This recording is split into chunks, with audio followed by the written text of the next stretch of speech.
Welcome to the Notes to My Legal Self AI Insights, where law and AI collide. Get ready to level up your legal game with us. We've got career advice, cutting-edge developments, mind-blowing legal tech, and more. Know someone making waves in the legal AI world? Nominate them, or even nominate yourself. We love courageous souls. And don't forget, we want to hear from you too. Ask questions, drop comments. Let's build a community of legal superheroes. But here's the deal. We're all about to have a blast. AI may be serious, but we're here to make it fun. So buckle up, get ready to power up, and let's embark on this exciting journey together. Now, let's introduce your fearless host, Olga Mack. Get ready to dive into the awesomeness of Notes to My Legal Self AI Insights. Let's go. Well, let's go. Hello, everyone. I'm really excited to have this conversation. Welcome to Notes to My Legal Self. Today, I'm going to talk to someone who I've been admiring for a long time, am known for a long time, yet never met in real life. I have a suspicion that he's not a bot, but we will confirm it today. He also has contributed to this book. When you might have seen it all over internet, it is not a book. It's more like a treatise. It is full of amazing insights. And today, we're going to dive on the intersection of community, AI, and data. I am really excited about this conversation. And without further ado, Robert, yay! Hello, my friend. Welcome to Notes to My Legal Self. Please introduce yourself. Oh, well, firstly, thank you ever so much for having me on your show, Olga. I'm a huge fan of yours, so right back at you. So those of you who don't know me, my name is Rob Hanna. I'm the very proud founder of KC Partners. We're a legal talent solutions firm along with content creation, and I'm also the super proud host of the Legally Speaking podcast, which is sponsored by our good friends at Clio. And I am on a simple mission to make the legal community more collaborative, more fun, and more connected through utilizing digital tools and lots more. So I'm super excited to be talking about all things AI, community, bridging the gap today. So real honor to be here. I'm excited to get into it. So, as you can guess, anyone who's building communities and contributing is my friend. That's why Robert has a very special place in my heart. So excited to have this conversation with you, Robert. And before we go forward talking about the book and community building and AI and all kinds of other stuff, how did you get up in the morning and decide to be where you are today, which is serving the community, having podcasts, having conversations, and really be of service? The simple answer, and I'll try and be brief. My grandfather ran his very own law firm based over here in the UK in the 1950s, and he built a very successful firm pretty much from the ground up, from a sort of young age and qualifying. And the community that he built, in terms of the reputation he built, not just when he was practicing the law, but post retiring, the level of letters he would get from clients of younger generations thanking him for his services, the Christmas cards he would get, that really struck me as a legacy. So he didn't just build a law firm, he built a community and left a strong legacy. But that was in an offline world. And so I want to emulate that success, staying in legal, but do it in an online, modern fashion. And that gets me out of bed every day, keeps me accountable. And yeah, I'm just excited to try and continue that legacy and do the best that I can. But that's the overarching, my why is to try and continue that family legacy in law and do good. I love that story. I've heard the story a few times, and every time I hear it, it like gives me a really warm feeling. A good lawyer can leave this much legacy. That is basically the takeaway that I have every time, and I just love it because law is of service, and you really can provide the service that changes lives, changes the course of history, and that's why, as a law practitioner, we should be all proud to have the opportunity and privilege to practice law. And we have a few folks saying hello. Well, hello, Mitch. Thank you for cheering us on and being here for us. Um, Robert, before I go forward, I want to talk about this. How did this happen to you, and what did you write about?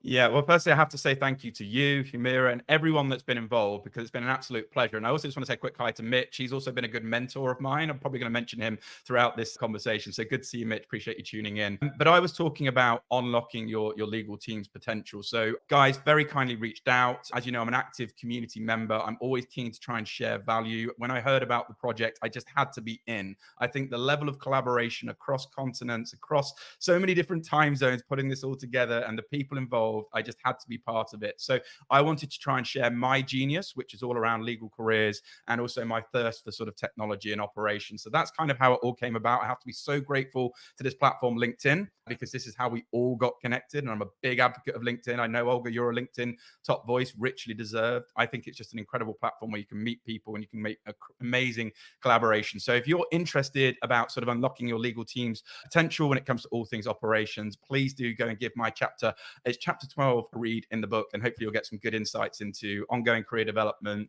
resource development for new hires, promoting well-being, attraction and attention. Lots of great little practical, tactical tips in my chapter, along with so many others who've been involved. So that's how it happened. So maybe share the one tip for doing the talent development.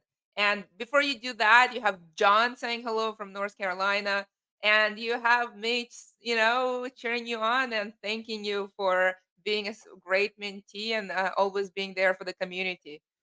Yeah, and they're great people, and John is fantastic. I think we all know, and I've done some magical musical Monday collaborations with him as well. So good to see you, John. Appreciate all your support.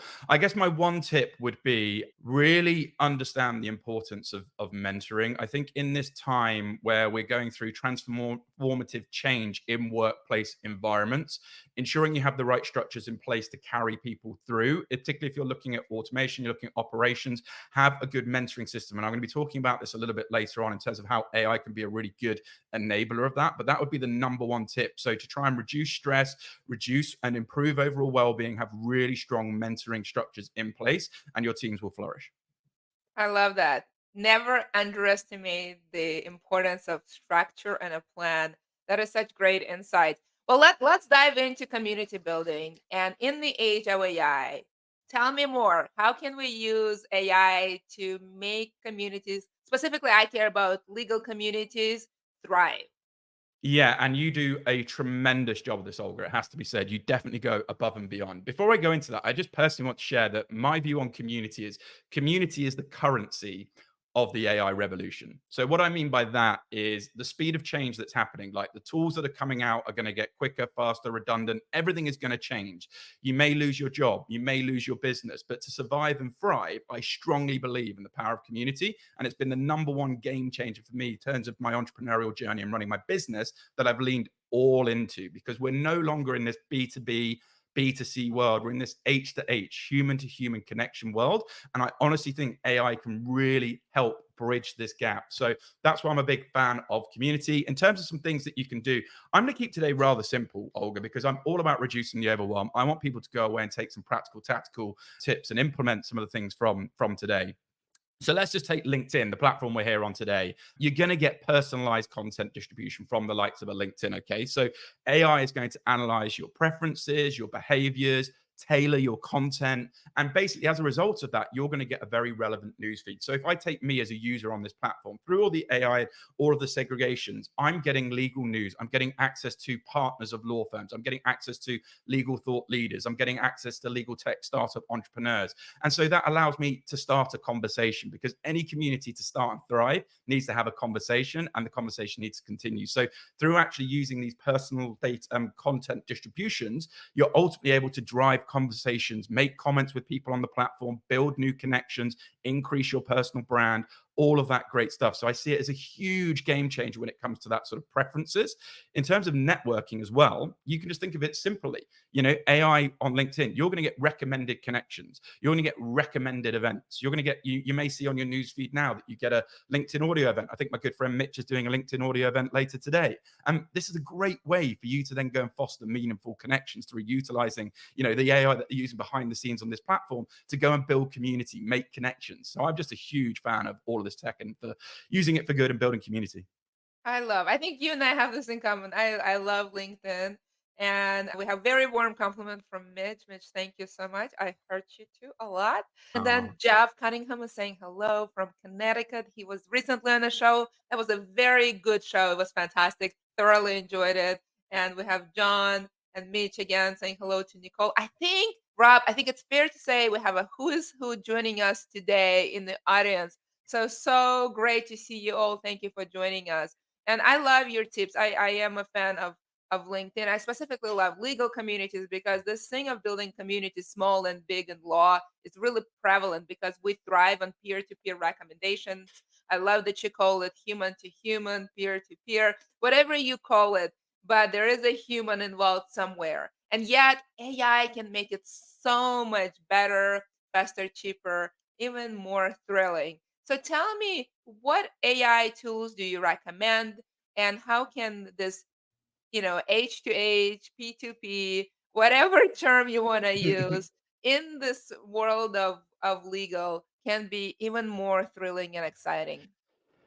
Let's keep it simple. Let's use an example of networking, right? AI can enhance networking. We're on the largest professional networking site on the planet. And I always say, by the way, NSN, never stop networking. It's the number one thing we all should be doing, particularly on our professional journeys, our business journeys. But let's just take GPT-4, for example, for increasing that personalized communication. So when we're thinking about, or I'm thinking of doing an outreach, so I'm a legal headhunter, I want to use that platform to be, and a mentor said to me once, specific is terrific. So you can utilize AI to do deep level research on individuals to improve your levels of invitations, your levels of connections, your mutual connections. So it can be a real enabler in terms of actually putting in information in terms of prompts that can give you access to key information about potential people or potential events or things that you're trying to promote. So I think GPT-4 in terms of getting that personalized communication, because nobody likes cold outreach, nobody likes just having another spam message in your inbox. So I think utilizing that from a networking perspective is awesome. Obviously, you can then follow up with AI automated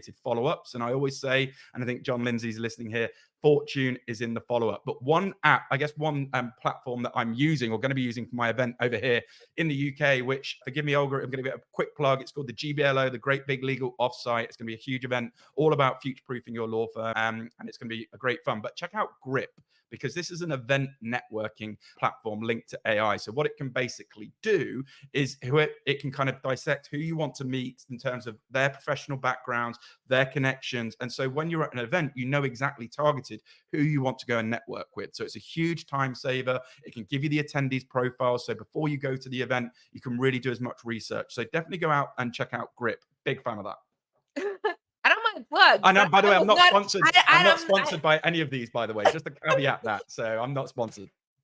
I don't mind plugs. My only question is how come I wasn't invited? That's all.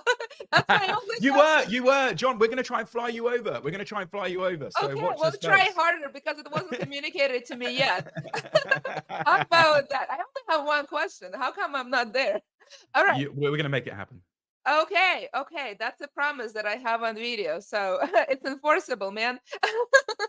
Okay, cool. Specific is terrific. I like that. So let's make it really specific. You talked about mentorship and how important it is, and frankly, it sounds like it is part of your legacy that you kind of want to have in the legal community. I absolutely love that. Tell me more. How can we use AI tools? Because mentorship is just so important, and actually increasingly more important in the age of AI and automation and data. What are your specific recommendations with the tools we have today to make that mentorship piece really thrive? Yeah, absolutely. So mentors matter. Everyone should remember that. And why? Because they can shortcut your problems. They can lead you to accelerated growth because they've been there, done that, and you can be way more effective. And it changes the game in terms of access to information. So it's really important. So let's look at, say, AI-powered mentorship programs. These could be a thing and are actually happening at the moment. So you could utilize AI to analyze data, say, from legal professionals, careers, to facilitate optimal mentor to mentee matching. Because again, that's the really important thing. It's not just about having a mentor. It's about being matched with the right individual to ultimately enhance that mentorship outcome with actually summarizing notes and everything that goes with it. So you can have a look at a platform called Together Platform. Another key thing is if you're going to have a meeting virtually with a mentor, use one of the AI platforms like Otter.ai. Put that into your Zoom chat with them if it's virtual, into your Riverside FM chat if it's virtual, and then put that into ChatGPT and get the summary of the notes. So you don't need to reinvent the wheel sometimes in terms of utilizing tools. It's just actually getting comfortable using some of these basic tools. But I'd say AI-powered mentorship programs is going to be a huge one. I think you can also look at personalized learning paths. But because he's tuning in, I want to give a shout out to Mitch, because he actually did a post about this, about Pi. So if you're not familiar with Pi, it's basically your personal assistant AI, right? And this could be super good looking at it from a mentorship perspective because it can help you sort of support your personal growth. You could ask Pi, look, I want to get better today at getting into, I don't know, high ticket sales. Can you break down a simple plan for me? And you can actually have a conversation and you can actually brainstorm, ideate, get sort of mentorship on the move. Just literally, you could be taking the dog for the walk and you can be having your own conversation with your personal assistant. You can also get AI driven emotional support, personal growth advice. So I'd definitely go and check out Pi. I've been using that a lot. And also in entrepreneurial land, it is quite lonely. So yeah, I see Mitch going for it there. Pi is so good. Like, dive into these. Don't go for every single AI product that's mentioned. Get comfortable with one or two, get curious, and go all in on it because I've been doing some had super cool things with Pi and having my own sort of virtual mentor. It's awesome. I love that. As exciting as it is to watch other people swim in a pool, you're gonna have much more fun if you actually get in. And Yeah. theoretical swimming is not nearly as fun. So absolutely do that. You know, I've been talking quite a lot about how legal profession has become much more democratic. Yeah. It used to be really an exclusive gentleman's club, and we see more and more people entering with or without law degree, making law more accessible, making this discipline more inclusive. And I've been now saying for about 2 decades that we're gonna cross that digital transformation bridge holding hands, supporting one another, and in the process will make this profession more inclusive and that allows us to be of service to many more people. How can AI help us get to that goal of being more inclusive as profession of who actually enters and then in the process actually be of service to many more people? Yeah, and it's a really important question. I think as a community builder and yourself, Olga, I love how you take responsibility and I take responsibility of how important this is. Because if you do have a position where you're trying to build a community, this really is the heart of it. Because for me, as part of my legacy, is I want to ensure that it is truly inclusive. Everything that we did, everybody got a got a chance. Excuse me, I'm coughing away here. So let's use an example though. So let's think about it from, let's keep it simple again. Voice to text features. Okay. So again, you're thinking of AI tools from voice to text. So aiding those who maybe have disabilities. You can use simple tools. Again, let's not get overcomplicated. You can use Microsoft accessibility checker. Things like that are going to help actually give your audience, particularly those who maybe are strong with hearing or whatever it may be. Voice to text is just a simple way to include people within your community so they get access to the information that you're providing. I think in terms of career pathing, I think AI, and this is so important, by the way, Olga, because 85% of people are unhappy in their jobs. I'm not 100% sure if that's still the statistics. When I last looked at it over here in the UK, Honestly, that seems like a very conservative statistic because if you have one-to-one conversations, you have many more admissions about, the state of affairs and unhappiness in the world of law. and I think the key is what you can use AI for is to actually navigate those challenges because we all come across, career challenges. Myself, even today, I'm putting out fires. I'm sure a lot of people listening in. I also see Kate Burt, who's also co-organizing the GBLO with us in the UK, where we're going to get you over, Olga, tuning in. But it can actually provide insights into those challenges, particularly sort of for unrepresentative groups. And you can use lots of different tools. I'm actually going to go be checking out eightfold.ai. I think that looks like a super career pathing AI tool. So go and check that out afterwards. It's something I'm going to be looking into and trying to include into my community and another tool to use, particularly on this topic, because I am very passionate about it, as are you. Yeah, I love what we have in common is this, beta tester mentality. And I think Yeah. we've now shared it in a few communities in the AI and in blockchain and various other tech. I love that about you, and I love when you share your recommendations. And it's a very thriving dialogue. And as someone who's been in many technologies that are now mainstream, but at some point I was there when no one heard of them, and well Yeah. before the media was writing about them and other people thought it was cool. This question of ethics, what is the right thing to do? I either have to decide for myself or coach folks on my team, either as a legal professional or as a strategist, or somebody just, helps to make this journey smoother, whatever that means. How do you think about it, especially in the context of law? I mean, law and ethics are they're not the same, absolutely not the same, but they are linked, at least one Mm. way. And the one way it sort of ends up being is that at some point, somebody will look at what you've done in hindsight 2020 and ask a very simple question. Did you do the right thing when things were murky? And as a professional, you must ask yourself, what do I want to be known for? How do I want to be judged in hindsight 2020? What kind of legacy I want to build? And this is a conversation I've now had with technologists, lawyers, builders, data, all kinds of professionals. And I think it's really important to reflect. And as community members in law, where it is even more paramount to do the right thing, how are you thinking about this thing called ethics, integrity, the right thing to do? Yeah, and it's so important, and you asked me sort of what gets me out of bed every day. Of course, that legacy piece, I'm attested to that. So this matters exponentially more to me because what I leave behind, particularly everything that I do now is in a digital online world. My daughter, is going to be able to search, trace things that I did. So not only just my community, but also family. So this is absolutely important in terms of the way that we act and condone. Mitch again says a great thing when it comes to all of this stuff.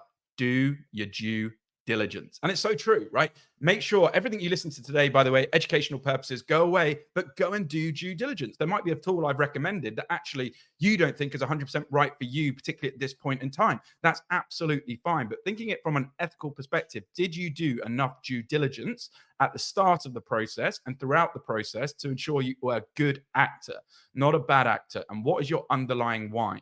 And I think that's really important. Where I mentioned to you my underlying why, my mission, and what I'm trying to do in terms of transforming this legal community. And that's what holds me accountable. But in terms of actually, let's get something practical and tactical. When it comes to ethical, we need transparency, right? I think that's the number one. We need openness and we need transparency to avoid any bias mitigation, which has been happening for years and years and years. So you can prioritize, obviously, ethical AI practices. You can build trust reliability with AI applications. I think, don't quote me on this, I think there was IBM Watson OpenScale, something like that. And basically what that does is it actually shows you how the AI is being built. Look, no one's expecting everything to be perfect from the start, but at least if you're being open and honest in how these things are being built, and also are you being inclusive of the diverse representative groups in terms of the people that you're getting involved when it comes to actually developing these tools. But I think that's really, really important to just be transparent because, again, Mentor once said to me, done is better than perfect, perfect never gets done, but also communicate that. So you're being open and transparent. So if something isn't quite where it needs to be, like everything we're using now as an AI tool, imagine that a million X in the next decade, like in terms of its usability. And let's just take a current example. Katy Perry's mum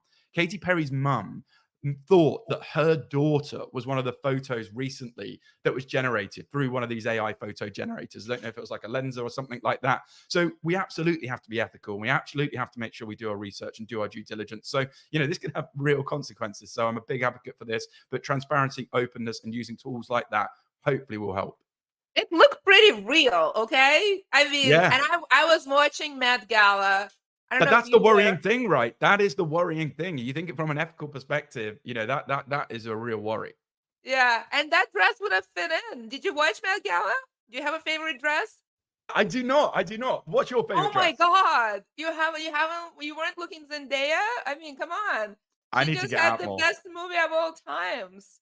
I And know. there was I a need to stop sundress. working. Check out the sundress. That was amazing. A woman had to be carried up the stairs because she had this fantastic dress. I mean, sometimes we need to let go AI tools and actually watch people in real life do the things they're doing. I love how you reflected on ethics and doing the right things.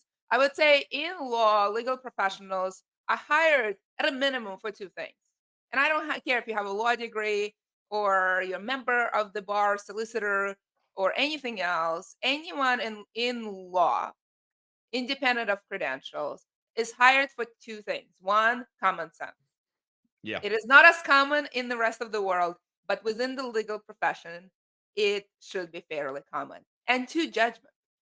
And so, whatever recommendations we or anyone makes, yes, purely for entertainment and education. And yes, use that common sense and use that judgment and be a legal professional you are and make an independent decision in everything you do. That's why we are legal professionals. That's what sets us apart. That common sense that may not be common everywhere else should be common here. And that good judgment, that ability to look few steps forward, to reflect back and do the right thing today. That is a mission critical skill that we bring to the table. And if we cannot lawyer ourselves, whether or not you're a lawyer or not, we have no hope that anyone will take our legal advice. Because advice is one of those things, as soon as you share it, it's evaporating. And if people don't take it, you are ineffective. The only way to be effective is to have one common sense and two good judgment. And then, of course, a multiple of other things. We have a few more questions. We are coming to the end. I want to take a crystal ball and look at the future. What are your predictions when it comes to AI, legal professionals, community buildings? I just ask you 300 questions all in one. So feel free to choose and pick whatever you like and give me a fantastic answer. Oh, well, I'll try. I'll give you a personal one. My 2.5-year-old daughter will never trust me to drive a car. Everything will be driverless, and that'll be running off various things connected to that. So that's a weird thought that mums and parents of the world have been used to driving their children to various games and sports events and all of these things. That's quite crazy. But we're going to see hyper advanced personalization with a lot of this deep learning that we're going to see in terms of really analyzing behavior and preferences. Just think about, we're still like very beta in all of this, right? Just imagine in the next 10 years, 20 years, with all of the information, everything that's being processed, that level of sort of personalization. And like you said, already, that it did look pretty real, that Katy Perry, that's just one example of a photo. But imagine a decade on, like it's going to be a scary, scary thought in terms of potentially what the world looks like. I think I'm all about embracing for good. The other thing I think will be good from more of a business perspective, and I know a few people watching this do this, I think we're going to see better AR. So, we're seeing the metaverse at the moment, but I think the actual virtual reality of business is going to be 10x, right? Because, the reality is until they actually create something where people can get from A to B in literally infinite time, that level of sort of networking and virtual networking and the immersive experiences and everything connected to it is going to be so much better. I think at the moment people are still not sure. It's still a bit clunky, but I think certainly from a business perspective, like I'm going to be in so many of these immersive environments all around the world, doing business, doing deals, making connections. And I think that's just a huge game changer in terms of time save, efficiency, and all the things going on. And I'm just all for it. And I'm just all about tech for good. We're so beta in this. I love this. Yeah, we we are are. s- we are so beta. I love it. This is my takeaway from this conversation. I love being beta. Beta is pretty cool. It's a great place to be. I built a career on being beta.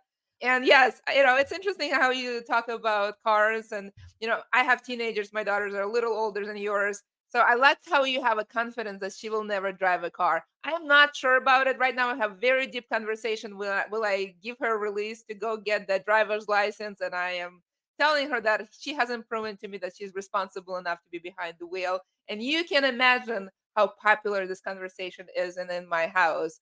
I'm accused of all kinds of things, from human rights violation to all kinds of other things. So depth and breadth of those conversations is amazing.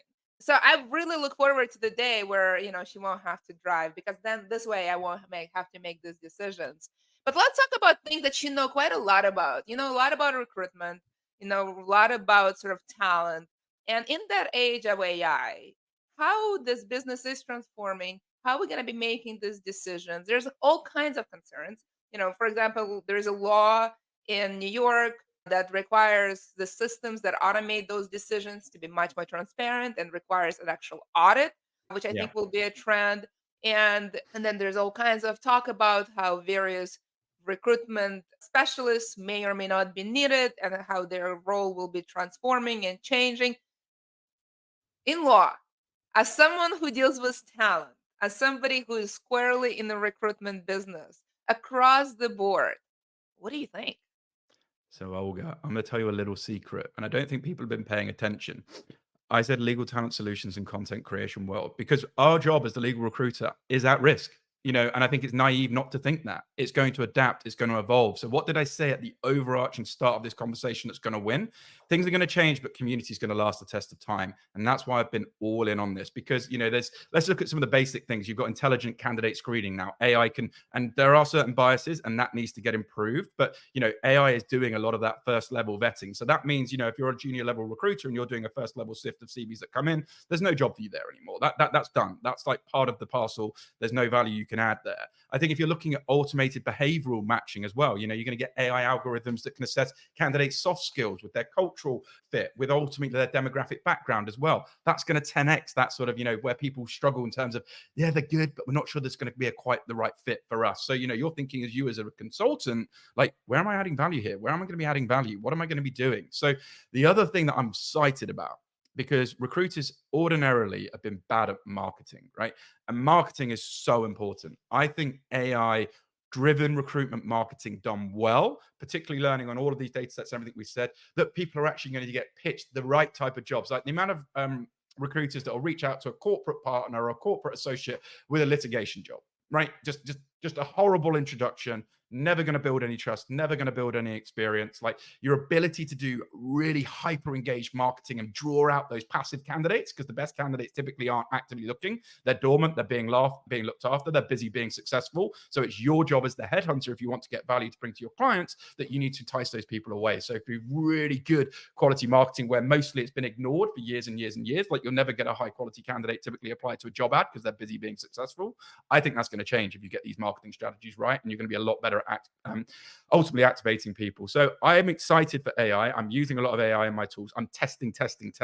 Some things are working, some things aren't working. But I do see that my job is going to change. And that's the reality of this. And we have to get to grips with this, because Piers Linney, who's going to be speaking at our great big legal offsite, who's a Shark Tank equivalent dragon over here, talks about in the lawyer world, in the recruitment world, in the professional services world, we need to move up the food chain. Imagine AI as a pyramid, and AI is coming in and it's filling the gap. So unless you can move your skill set up with the pyramid, AI is going to eat your lunch. So think about the value add. And like I say, my number one belief is community will win. And if you can think of strategic, creative ways about how you can potentially monetize that, add value as a result of that, and that's a whole different section, and I'm not sure I'm ready to give all those tips away yet, then I think you're in for the win. But yeah, you've got to really make sure you're ahead of this pyramid that's happening at the rate of knots. Oh, you are so wonderfully beta. I just love it, Rob. This is amazing. I love it. I want to talk a little bit about the mood in the community. I've seen lawyers go through all kinds of technology, from mobile and cloud, internet, and Yeah. often it's with a lot of skepticism. Like I wish I could say healthy dose of skepticism. I actually think it's more unhealthy dose of skepticism.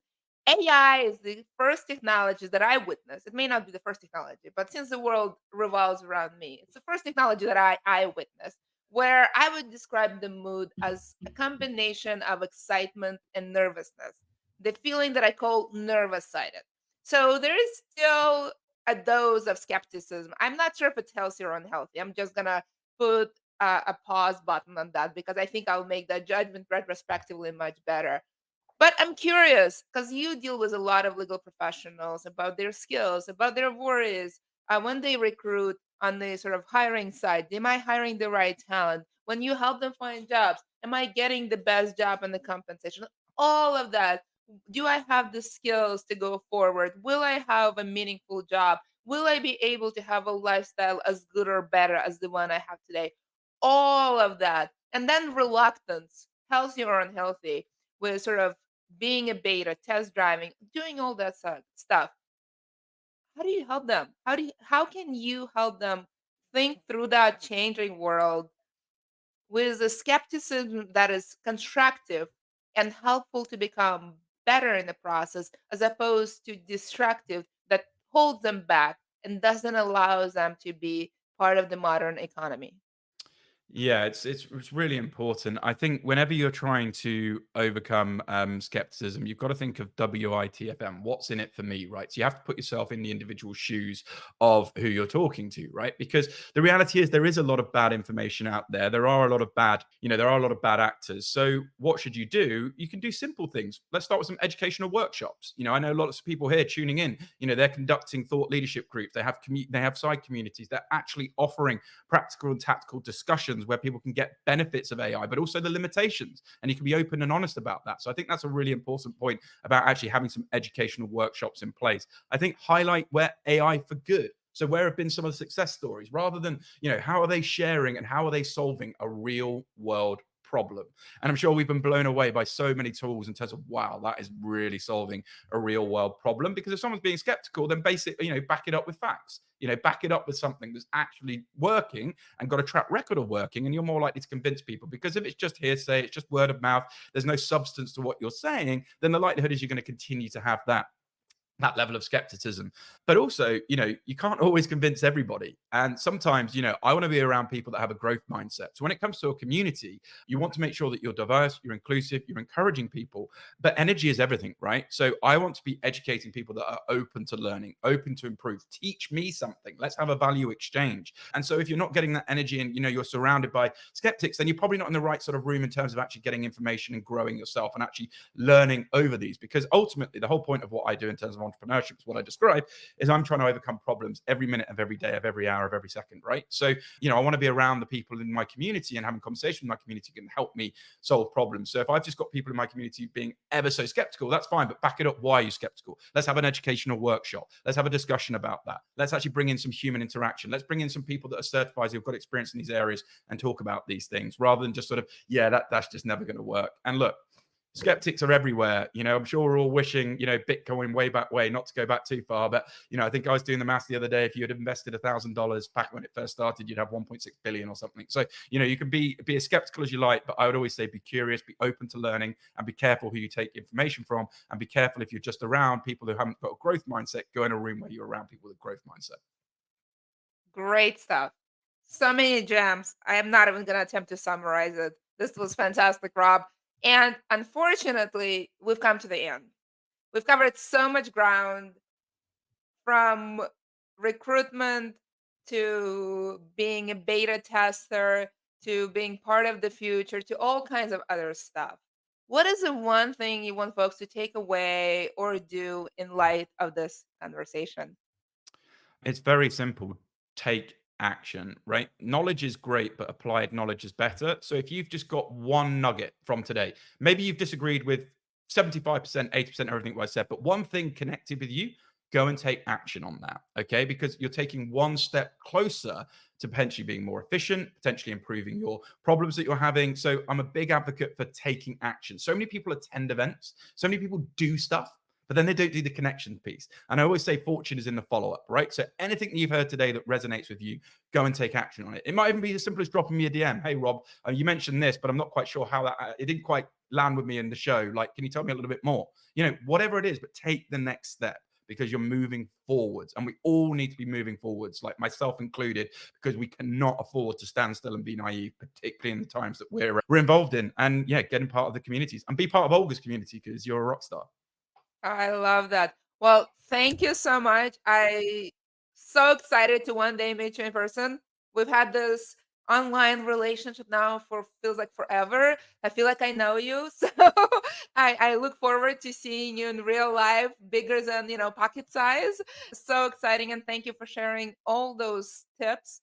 I love the action-oriented conversation we had, and that reflection that we are so beta, and be proud of it. Thank you so much, everyone, for joining. Thank you for being active. I see you next time. Bye, everyone. And that brings us to the end of another thrilling episode on the Notes to My Legal Self AI Insights. We had a fantastic time exploring the fascinating intersection of law and AI with you. But hold on tight, because the adventure doesn't stop here. Stay connected with us on social media to continue the conversation, share your thoughts, and be part of our incredible community of legal enthusiasts. Together, we can inspire, learn, and make a real impact on the world of law and AI. If you enjoyed today's episode, we encourage you to share it with your friends, colleagues, and anyone else who could benefit from the exciting insights we discussed. Let's spread the knowledge and enthusiasm far and wide.